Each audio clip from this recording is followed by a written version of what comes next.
Hello everyone, I'm Brazen Eagle and thank you for joining me here. So today, we have an article from Breitbart that details Elizabeth Warren's potential plan to increase Social Security funding at the expense of the relatively young and hardworking Americans. So, it's her socialist plan: raise taxes, use Social Security to redistribute wealth.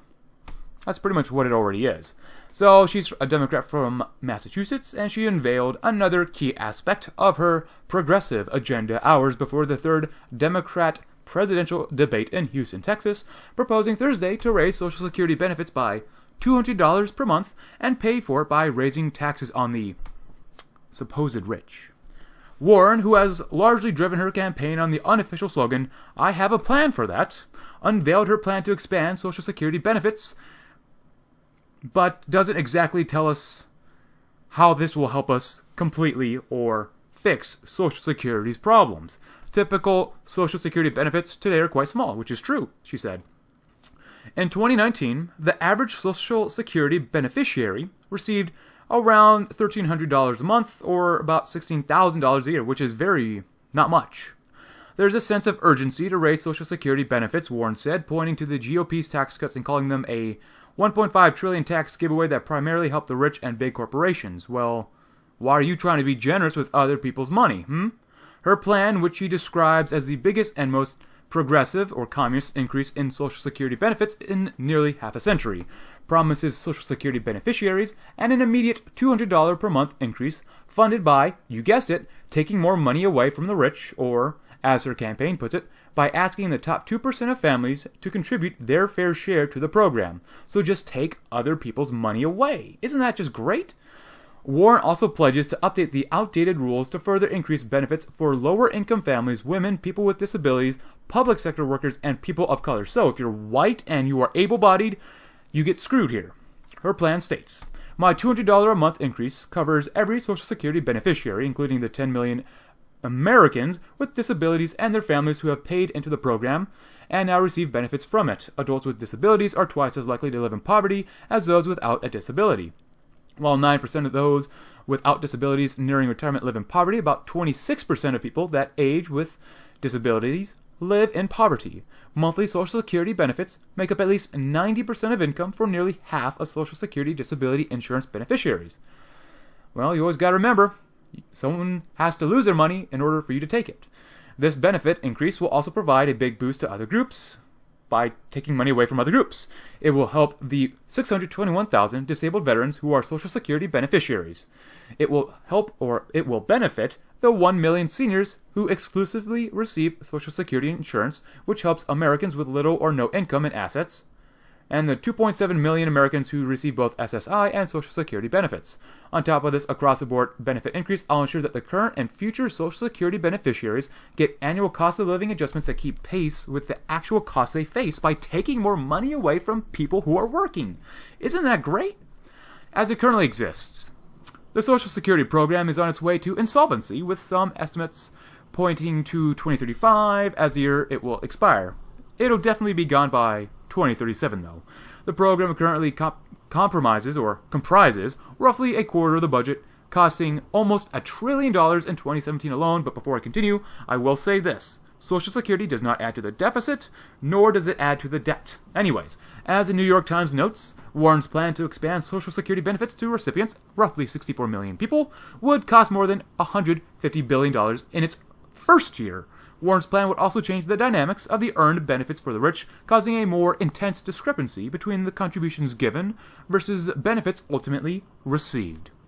Without action, future generations are likely to be even worse off, Warren's Medium post reads, mentioning the plight of LGBTQIA+ seniors. Specifically, meanwhile, the prospect of paying for long-term care looms over most retirees. 26% of seniors wouldn't be able to fund 2 years of paid home care, even if they liquidated all their assets. And for people that have faced lifelong discrimination, like LGBTQIA+ seniors, who until recently were denied access to spousal pension privileges and spousal benefits, because there were reasons for that, the risk of living in or near poverty in retirement is even greater, or even higher. While Warren acknowledges that the Social Security program's looming insolvency is on the horizon, she places the blame squarely on inadequate contributions to the program by the rich, like herself, right? And vows that her plan addresses both the solvency of Social Security and the need for greater benefits head on by stealing hardworking Americans' money right now. Her plan specifically raises the Social Security contributions requirement to 14.8% on individuals making $250,000 annually.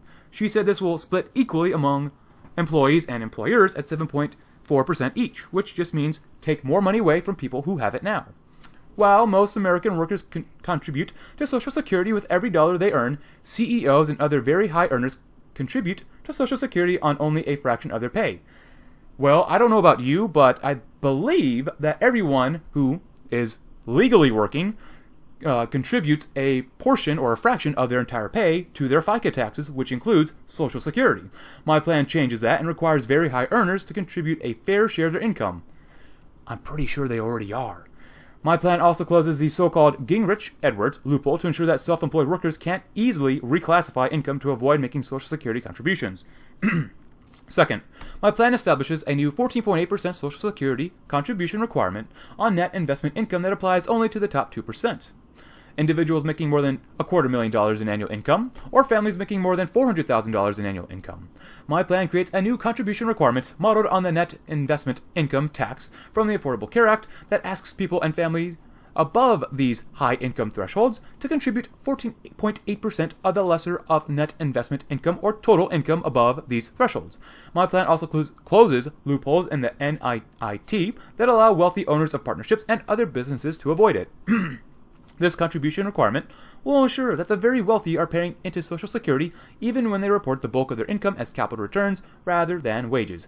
This is far from the first expensive, progressive, and expensive plan Warren has offered, with her climate change agenda costing at least $3 trillion alone that we can totally afford. So, gotta love it, right?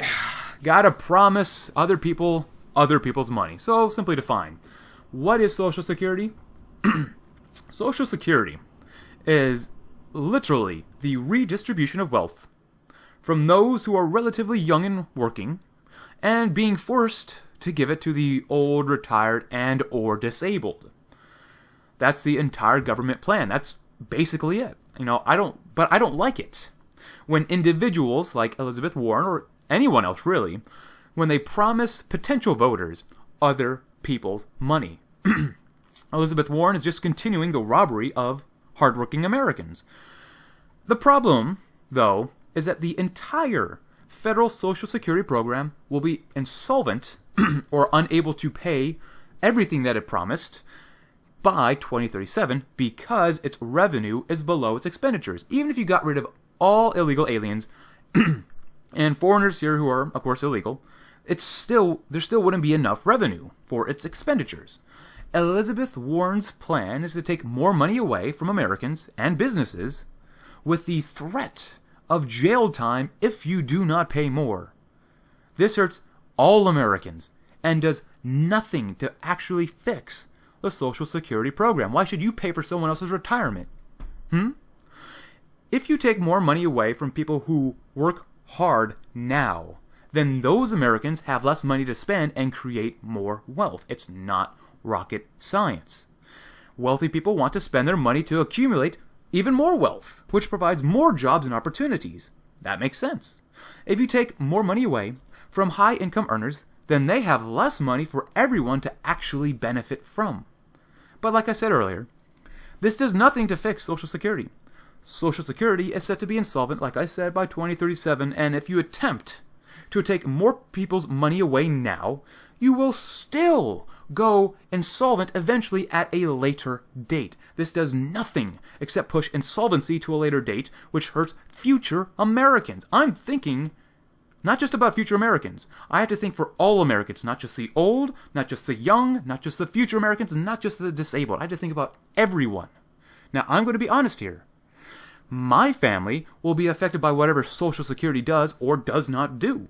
So, I don't want to just complain about a problem and do nothing about it. I want to offer a solution that will make things as smooth as possible. It's not going to be great, but it's the best compromise that I can come up with for everyone in general. I believe in short-term pain for long-term gain. That being said, I say we raise the taxable maximum, which is in 2019 $133,000 basically, to its double this, or even get rid of the taxable maximum to help pay currently for those who believe in the government lie of Social Security. This will help increase the revenue, and those who only rely on Social Security will have no fears about the rest of their life. This way, hopefully, if that's enough money, if we can get rid of the taxable maximum right now, this will help pay for Social Security. Now, that doesn't end it. I would also, though, end the addition who can receive Social Security benefits beginning tomorrow. That means whoever would be born tomorrow, or whoever would be a citizen tomorrow, they would be forced to pay for the current system, but would not be able to get money out of it. Now, I don't like this, but Americans decades ago voted to take younger people's money away. So I've got to make a cut somewhere here. Now, that's not the only thing I have here. We've got two things. The third thing is, I would also add in a new, personal, individual retirement account for each and every single citizen in this country, especially those who are now just citizens and those who are now being born. This new account would act as an individual account in which you pay yourself future money. You don't rely on anyone else's money but your own. A percentage of all money you earn throughout your entire life from each paycheck would go into this account that is federally insured. This way, you would know how much money you have at any given time for your future. The government can't take it away from you, and you can be relaxed about your future self because you are paying yourself. This is the best solution I have heard from anybody. No, I haven't heard from everyone in the world, but this is the best solution I've heard, period, regarding Social Security and the scam that it is. But no one wants to fix a broken system, or a broken promise, or a government lie. Either way, I know I'm going to get some blowback from telling the people the truth about Social Security. It was rigged from the start. What do you want me to say? It's just socialism. But with that in mind, thank you very much for watching. I'm Brazen Eagle, and I hope you have a great day.